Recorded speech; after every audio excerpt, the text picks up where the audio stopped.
2 મહિનાના વેકેશન બાદ આજથી નવા શૈક્ષણિક સત્રની શરૂઆત થઈ છે। સુરતની શાળાઓમાં વિદ્યાર્થીઓનું ઉષ્માભર્યું સ્વાગત કરવામાં આવ્યું। ફરી શાળાઓ બાળકોના કલરવથી ગુંજી ઉઠશે।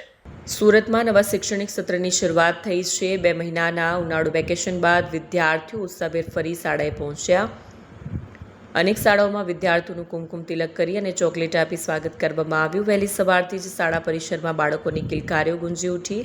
આકરી ગરમીને ધ્યાનમાં રાખીને વિદ્યાર્થીઓને શાળાની બહાર પ્રવૃત્તિઓ માટે ન લઈ જવાની વ્યવસ્થા કરવામાં આવી છે। Bureau report Satya TV news Surat. નમસ્કાર, હું કુમારી દીપિકા શુક્લ, આચાર્ય પ્રેસિડેન્સી સ્કૂલ। આજ રોજ શૈક્ષણિક વર્ષ 2026-27નો પ્રથમ દિવસ। આજે ખૂબ સારું લાગી રહ્યું છે। ખૂબ લાંબા વેકેશન પછી, ઘણી બધી અવઢવ પછી, ગરમીઓ પછી બાળકો આજે શાળામાં પ્રવેશ્યા છે। ખૂબ આનંદિત છે। બાળકો એકચ્યુઅલી ખૂબ લાંબા વેકેશન પછી રાહ જોતા હતા કે ક્યારે હવે શાળાઓ ખુલે અને નવા સત્રનો પ્રારંભ થાય।